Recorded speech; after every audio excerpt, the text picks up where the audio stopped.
नमस्कार, मेरा नाम है नितिन त्यागी और आपका स्वागत है विचार और अभिव्यक्ति के इस अंक में। ऑपरेशन सिंदूर को स्थगित कर दिया गया है और इस स्थगन काल में भारत सरकार इस बात पर नज़र रखेगी कि पाकिस्तान किस तरह की हरकतें करता है, क्या वो कोई कार्रवाई करता है आतंकवादियों के खिलाफ। हालांकि इसकी उम्मीद बहुत कम है, लेकिन अगर वो कोई कार्रवाई करता है तो ये स्थगन आगे जारी रहेगा। और अगर वो नहीं करता है या किसी तरह की आतंकवादी कार्रवाई में दोबारा सम्मिलित होता है तो फिर ये स्थगन टूट जाएगा और भारतीय सैन्य बल दोबारा से उसी प्रकार की कार्रवाई करेंगे जैसे कि हमने ऑपरेशन सिंदूर में पहले देखा था। और भारत सरकार ने भी इसीलिए इसको स्थगन कहा है, इसको युद्ध विराम नहीं कहा है। हम सब टीवी चैनल्स पे देख रहे हैं कि किस प्रकार भारतीय सेना ने अपनी मिसाइलों द्वारा वहाँ के विभिन्न सैन्य ठिकानों को, वहाँ के एयर बेसिस को नुकसान पहुँचाया। और अब तो वहाँ के प्रधानमंत्री ने भी ये मान लिया है कि हाँ, रात को मुल्ला मुनीर ने उन्हें फ़ोन किया और ये बताया कि किस प्रकार एक भारतीय मिसाइल नूर खान एयरबेस पर गिरी है और कुछ अन्य जगहों पर भी गिरी है। दुश्मन तो मान गया है कि किस प्रकार भारतीय सैन्य बलों ने उसको नुकसान पहुंचाया है, परंतु यहाँ के नेताओं का क्या करें। यहाँ के नेता जिस तरह की भाषा बोल रहे हैं, जिस तरह की सवाल पूछ रहे हैं, इस तरह के सवाल कम से कम देश हित में तो कोई नहीं ही पूछेगा।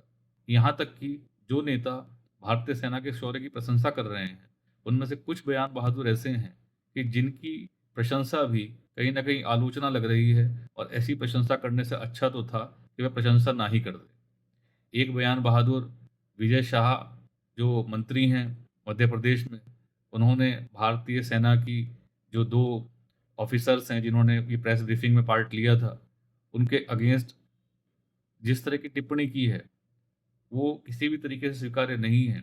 और उसका वहाँ के हाई कोर्ट ने सोमोटो कॉग्निजेंस लिया है और उसके खिलाफ कार्रवाई उन्होंने शुरू कर दी है। लेकिन इसके साथ ही एक इसका दूसरा पहलू है।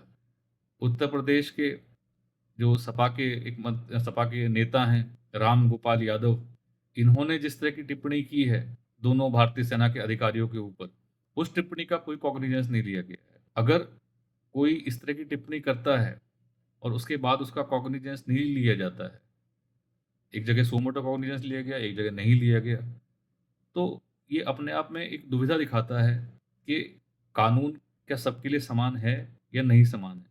इसी प्रकार एक तीसरे नेता हैं, देवड़ा जी हैं, उप मुख्यमंत्री मध्य प्रदेश में, उन्होंने भी जिस तरह की भाषा का प्रयोग किया है कि भारतीय सेना नतमस्तक है प्रधानमंत्री के चरणों में, इस तरह की भाषा बिल्कुल स्वीकार्य नहीं है। भारतीय सेना किसी के आगे नतमस्तक नहीं होती।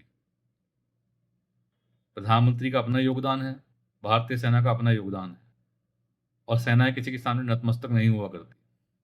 सवाल ये उठता है कि क्या इन नेताओं पर किसी का कोई कंट्रोल है या इनके लिए किसी प्रकार का कोई कोड ऑफ कंडक्ट है। इनके मन में जो आता है वो ये बोलते हैं और इनके खिलाफ कोई कार्रवाई नहीं होती।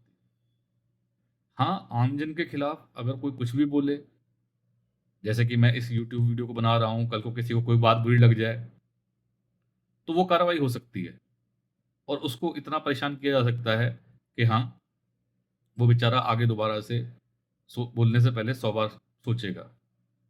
लेकिन ये जो नेता हैं, क्या ये कानून से ऊपर हैं? क्या इनके खिलाफ किसी तरह, क्या इनके लिए कोई कानून लागू नहीं है? जिसकी जो मर्जी आएगी वो बोलेगा। तो ये अपने आप में एक बहुत बड़ी समस्या है और ये समस्या बहुत सारी गलतफहमियों को पैदा करती है, समाज में विभाजन विभाजन पैदा करती है। राम गोपाल यादव जी ने जो बयान दिया है, वो उन्होंने जो विंग कमांडर हैं भारतीय वायुसेना की, उनकी जाति के बारे में बताया है। क्या मिल जाएगा आप अगर जाति उनकी बता देते हैं तो? समाज तो पहले ही बहुत बटा हुआ है। एक तरफ हम बात कर रहे हैं कि एक रहेंगे तो सेफ रहेंगे, बटेंगे तो कटेंगे, और एक तरफ इस तरह की बातें। और इस तरह की बातें तो होंगी ही जब हम जातिगत जनगणना को मंजूरी दे चुके हैं। मुझे ये समझ में नहीं आता कि इस जातिगत जनगणना से किसी को क्या मिलेगा सिवाय राजनेताओं के। राजनेता बांटते आए हैं और आगे फिर बांटेंगे, जातियों, उपजातियों, वर्गों, उनसे और छोटा कुछ इकाई हो सकती है तो उसमें। फिर दोबारा से वे इस जिन्न को खड़ा करेंगे। तो एक तरफ तो हम बात कर रहे हैं देश को एक करने की, एक तरफ हम बात कर रहे हैं आगे बढ़ने की, और एक तरफ हम समाज को कहाँ लेके जा रहे हैं दोबारा से जातिगत जनगणना करके, जातियों में बाँट के। अभी एक नई परंपरा शुरू शुरू हुई है। एक तरफ तो चलिए कुछ बातें ऐसी हैं कि जो नहीं कही जानी चाहिए थी, कही गई। लेकिन कुछ अब मर्यादाहीन, लज्जाहीन टिप्पणियाँ भी दिखाई दे रही हैं, जैसी कि टिप्पणी समाजवादी पार्टी के हैंडल से उप मुख्यमंत्री के ऊपर की गई है। उसको मैं यहाँ पे उद्धृत करना भी उचित नहीं समझता। कोई शालीन व्यक्ति इस तरह की भाषा का ना प्रयोग करेगा, ना उसको दोहराएगा। क्या संदेश दे रही हैं ये पार्टी? और कोई भी दूध का धुला नहीं है। ऐसा नहीं कि कोई बिल्कुल दूध का धुला है और किसी का आँचल ही मैला है, वो सबके साथ में है। लेकिन कहीं न कहीं ये सोचना तो पड़ेगा कि आखिर समाज को किस तरह का संदेश दे रही हैं ये पार्टियाँ, ये नेता जो समाज के अगुवा कहलाते हैं, जो समाज को दिशा देने का काम करते हैं, किस प्रकार की दिशाएँ दे रहे हैं। अब इन नेताओं में से कुछ नेताओं को जो पार्लियामेंट के सदस्य हैं, उनके ग्रुप्स बनाकर विभिन्न देशों को समझाने के लिए भेजा जा रहा है कि भारत की इस कार्रवाई का औचित्य क्या था, भारत को ये कार्रवाई क्यों करनी पड़ी। पता नहीं कि ये कितना समझा पाएँगे और कितनी खुद इनको समझ है इस चीज़ की। क्या इससे कोई लाभ होगा या नहीं होगा? या ये सिर्फ़ एक सैर-सपाटा है या एक राजनीति का ही भाग है?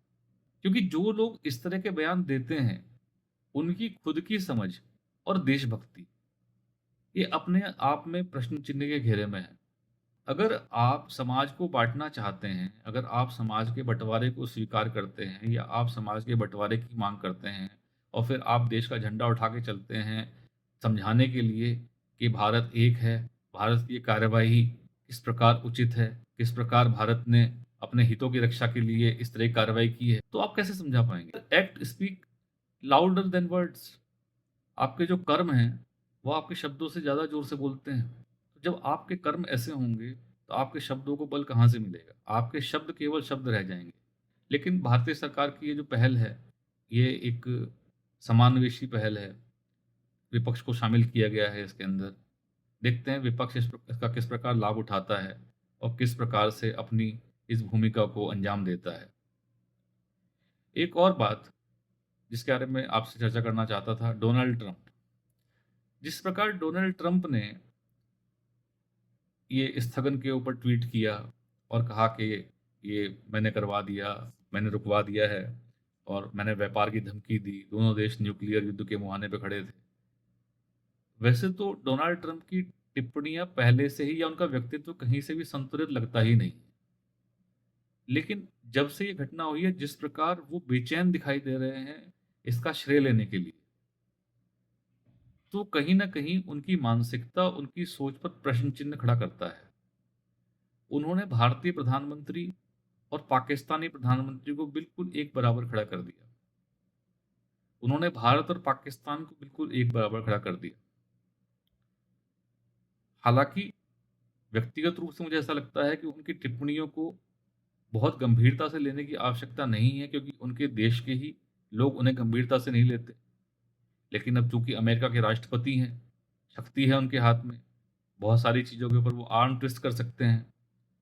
तो भारत सरकार की कुछ मजबूरियाँ होंगी, जिस वजह से उनको सुनना पड़ता है। अभी उन्होंने एक प्रस्ताव लेके आए हैं कि जो भारतवंशी जो जो भारतीय वहाँ पर हैं अमेरिका में और जो यहाँ पे पैसा भेजते हैं, उसके ऊपर 5% का टैक्स लगा दिया जाए।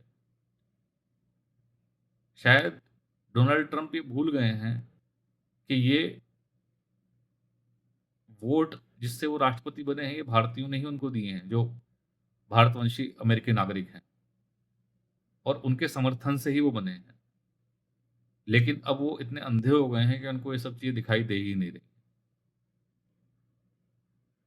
तो अब हमारा इंतज़ार रहेगा कि हमारे जो सांसद हैं, ये किस तरीके से बाहर जाकर वहाँ के जो सरकारें हैं, उनको भारत के पक्ष के बारे में समझाते हैं, किस तरह की उनकी परफ़ॉर्मेंस रहती है, और देखते हैं कि आगे पाकिस्तान की हरकतें कैसी रहती हैं। क्या ये युद्ध स्थगन जो है, ये चलेगा या ये युद्ध स्थगन समाप्त होगा? मिलते हैं आपसे विचार और अभिव्यक्ति के अगले अंक में। बहुत-बहुत धन्यवाद।